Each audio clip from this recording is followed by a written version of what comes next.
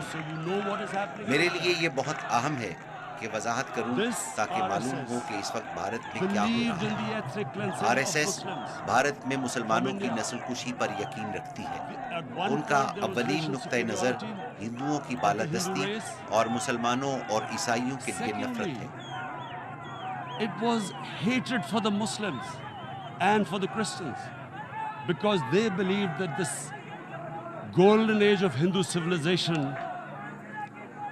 was stopped because of Muslim rule centuries back and then the British rule of India. وہ سمجھتے ہیں ہندو مت کی سنہری تہذیب کا تسلسل مسلمانوں اور برطانوی دور حکومت کی وجہ سے ٹوٹا. یہ بات کھلے عام کہی This گئی. is openly stated. You look at the founding fathers of RSS. آپ آر ایس ایس کے بانیوں پر نظر ڈالیں, آپ گوگل پر جائیں تو سب معلوم ہو جائے گا. Just Google them and you'll find out. And this ideology of hate is what murdered the great Mahatma Gandhi in 1948. 1948 میں عظیم لیڈر مہاتما گاندھی کے قتل کی وجہ یہی نفرت پر مبنی نظریہ تھا. اور پھر سن 2002 میں یہی نظریہ تھا جب مودی نے گجرات میں مسلمانوں کا منظم قتل عام کیا جب وہ وزیر اعلیٰ تھے. He allowed 3 days for these RSS goons who were inspired by the Hitler brown shirts. They actually wear brown shirts. This RSS R S S کے غنڈے 3 روز تک مسلمانوں کا قتل عام کرتے رہے, جنہوں نے 2000 مسلمانوں کو بے دردی سے قتل کیا. انہوں نے ہٹلر کی پسندیدہ براؤن رنگ کی قمیضیں پہن رکھی. کانگریس کے سابق وزیر داخلہ نے بیان دیا کہ آر ایس ایس کے کیمپوں میں دہشت گردوں کو تربیت دی جا رہی ہے, جنہوں نے 2000 مسلمانوں کو قتل کیا اور 1,50,000 مسلمان بے گھر ہوئے. یہی وجہ تھی کہ نریندر مودی کے امریکہ داخلے پر پابندی عائد کر دی گئی تھی. مجھے آپ کو یہ پس منظر بتانا ہے کہ یہ کیسی ذہنیت ہے جو 80 لاکھ لوگوں کو 9 لاکھ فوجیوں کی موجودگی میں محصور کر دیتی ہے. عورتوں, بچوں اور بیمار افراد کو گھروں میں جانوروں کی طرح قید کر دیا گیا. اصل میں جو میں برطانیہ کے بارے میں جانتا ہوں کہ اگر وہاں 80 لاکھ جانوروں کو بھی بند کیا جاتا تو بہت زیادہ شور برپا ہوتا. یہ تو پھر انسان ہے.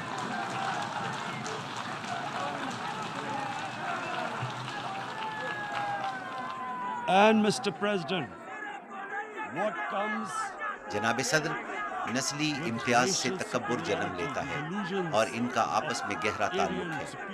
تکبر ہی افراد سے غلط اور ظالمانہ اقدام کرواتا ہے, جیسے کہ نریندر مودی نے کیا.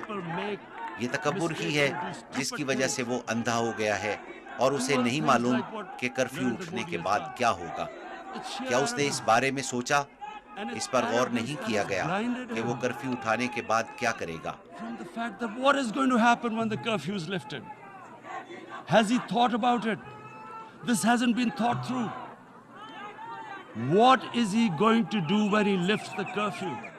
Does he think کیا وہ سمجھتا ہے کہ کشمیر کے عوام خاموشی سے اس صورتحال کو تسلیم کر لیں گے کیونکہ بھارت نے آئین تبدیل کر دیا ہے اور کشمیر کی خصوصی حیثیت ختم کر دی ہے؟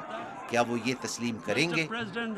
جناب صدر, گزشتہ 30 سال میں 1 لاکھ کشمیری شہید ہو چکے ہیں کیونکہ ان کو وہ حق خود ارادیت نہیں دیا گیا جو اقوام متحدہ نے انہیں دیا تھا. 11,000 خواتین کی عصمت دری کی گئی. اس بارے میں اقوام متحدہ کی انسانی حقوق کی 2 رپورٹیں موجود ہیں. اس حوالے سے دنیا نے کچھ نہیں کیا کیونکہ بھارت 1 ارب 20 کروڑ افراد کی مارکیٹ ہے. افسوس ہے مادیت کو انسانیت پر برتری دی گئی ہے. اس کے سنگین نتائج ہوں گے. the material prevails over the human? But this has serious consequences. Again, I repeat, that's why I'm here. Look, میں یہی بات کرنے یہاں آیا ہوں. دیکھیں, جب کرفیو اٹھایا جائے گا تو قتل عام ہوگا. لوگ باہر نکلیں گے. وہاں 9 لاکھ فوج ہے. وہ اس لیے کشمیر میں نہیں آئے کہ وہاں خوشحالی آئے گی جیسا کہ نریندر مودی کہتا ہے. وہ باہر نکلیں گے تو فوج کیا کرے گی؟ قتل عام ہوگا. کیا اس پر اس نے غور کیا؟ When they come out, there'll be a bloodbath. Has he thought it through what happens then? Mr. President, has anyone thought that what happens when there is a bloodbath? جناب صدر، کیا کسی نے اس پر غور کیا کہ کیا ہوگا جب وہاں قتل عام ہوگا؟ آپ کے خیال میں کشمیری عوام پر کیا اثرات ہوں گے؟ آپ کے خیال میں وہ کیا سوچیں گے؟ جس انداز میں انہیں قید کیا گیا ہے، ان کے ساتھ جانوروں سے بھی بدتر سلوک کیا گیا ہے۔ تمام سیاسی قیادت بھی حراست میں ہے، جنہیں کشمیر سے باہر منتقل کیا گیا ہے، حتیٰ کہ بھارت کے حامی کشمیری رہنماؤں کو بھی وہاں سے بھیج دیا گیا ہے۔ 13,000 نوجوانوں کو گرفتار کیا گیا ہے اور معلوم نہیں کہاں رکھا گیا ہے۔ آپ کے خیال میں کشمیری عوام کیا کریں گے جب کرفیو اٹھے گا؟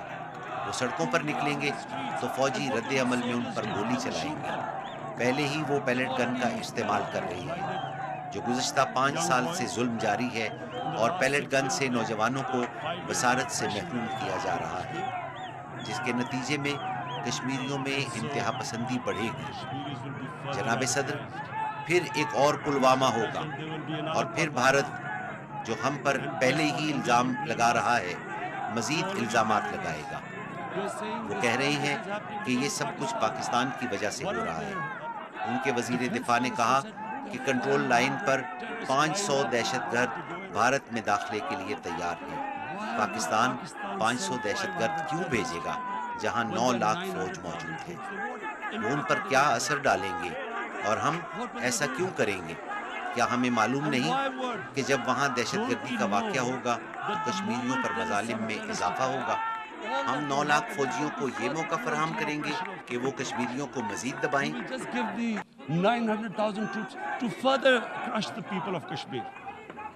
And then we'll give the Indian government اور بھارتی حکومت کو بھی یہ موقع دیں گے کہ وہ پاکستان پر دہشت گردی کا الزام لگاتے ہوئے اسلامی دہشت گردی کا منترا دہرائے، جسے سنتے ہی ساری دنیا اپنا منہ پھیر لیتی ہے اور کوئی انسانی حقوق کی بات نہیں کرتا، اور آپ جو چاہیں وہ کریں۔ جو آج کشمیر میں ہو رہا ہے وہ اسلامی دہشت گردی کی رٹ لگاتے رہیں گے، جو کہ وہ اب کر رہے ہیں۔ ہمیں اس سے کیا فائدہ ہوگا، اور کشمیری عوام پر ظلم میں اضافہ ہوگا، اور ہم یہ کیوں چاہیں گے؟ لیکن بھارت کے پاس کوئی اور بیانیہ نہیں۔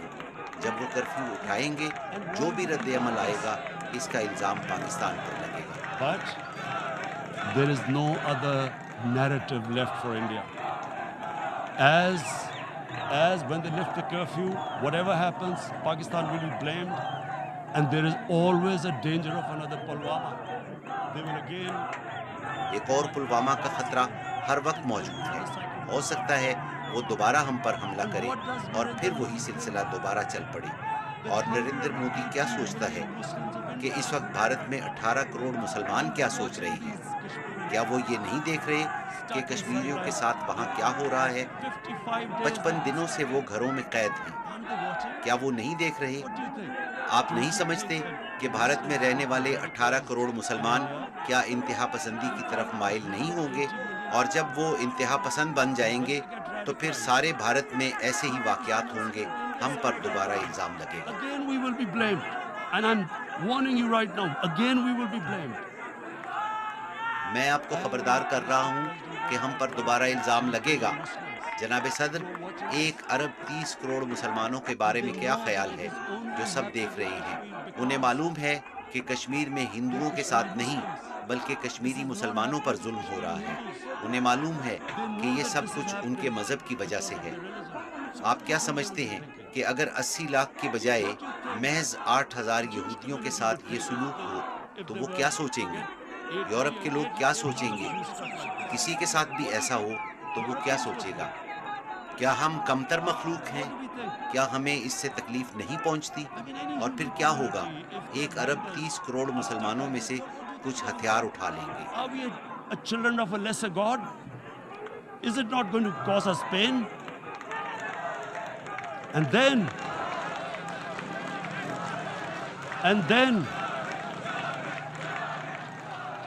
I'll tell you what will happen. people will, in the 1.3 billion Muslims, someone will pick up arms. I know we've been brought up with films. مغربی فلموں میں دکھایا جاتا ہے کہ جب کسی کو انصاف نہیں ملتا تو وہ انصاف کے لیے ہتھیار اٹھا لیتا ہے۔ مشہور فلم ڈیتھ وش میں جب ایک شخص کی بیوی قتل ہوتی ہے تو وہ ہتھیار اٹھا لیتا ہے اور لٹیروں کا قتل عام شروع کر دیتا ہے اور پورا سینما ہال تالیوں سے گونج اٹھتا ہے۔ آپ جانتے ہیں ہم مسلمان اس وقت کیا سوچ رہے ہیں؟ اگر قتل عام ہوا تو مسلمان انتہا پسندی کی طرف جائیں گے۔ So what do you think the Muslims are thinking right now? If there is a bloodbath, there will be Muslims becoming radicals, not because of Islam.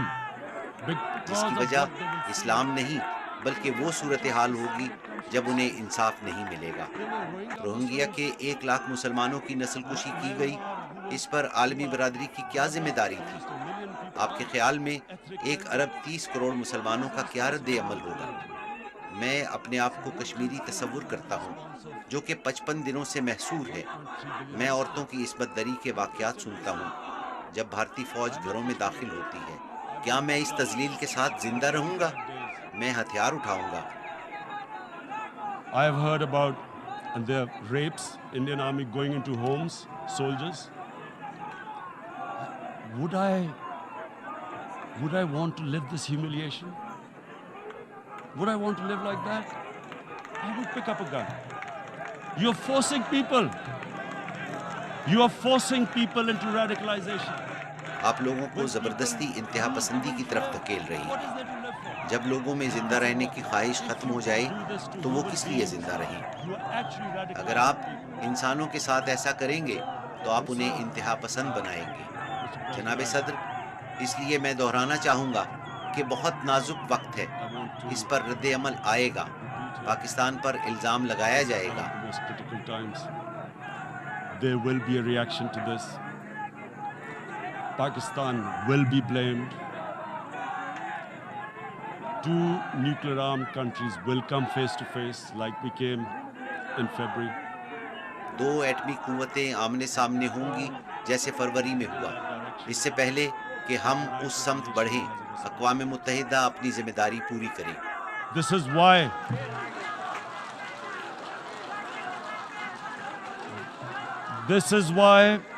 the United Nations came into یہی وجہ ہے کہ 1945 میں اقوام متحدہ وجود میں آئی تھی۔ آپ کو اسے روکنا ہوگا۔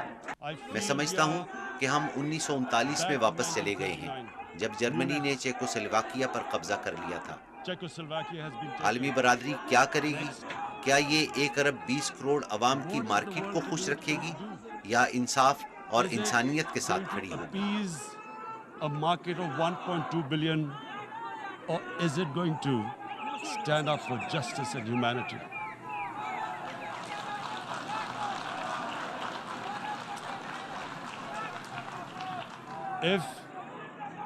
اگر یہ سلسلہ جاری رہا تو آپ بدترین حالات کے لیے تیار رہیں۔ جناب صدر، اگر 2 ایٹمی ملکوں میں روایتی جنگ چھڑ جاتی ہے تو کچھ بھی ہو سکتا ہے۔ اگر اپنے ہمسائے سے 7 گنا چھوٹے ملک کو یہ فیصلہ کرنا پڑے کہ یا تو وہ ہتھیار پھینک دے یا پھر موت تک اپنی آزادی کے لیے جنگ لڑے، ہم کیا کریں گے؟ میں اپنے آپ سے سوال کرتا ہوں۔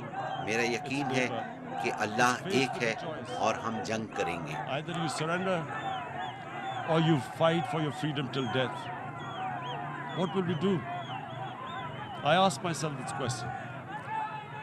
And my belief is, La ilaha illallah, there is no God but one. And we will fight. And when a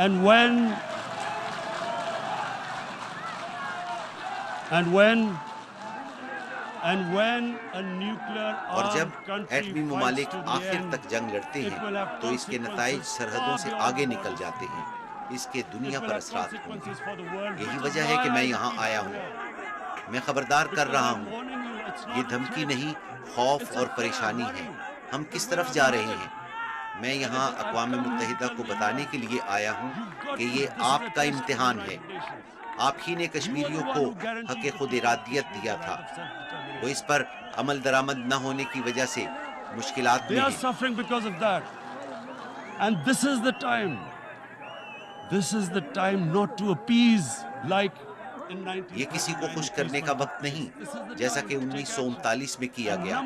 یہ فوری کارروائی کا وقت ہے. That India must پہلا اقدام یہ کہ بھارت ہر صورت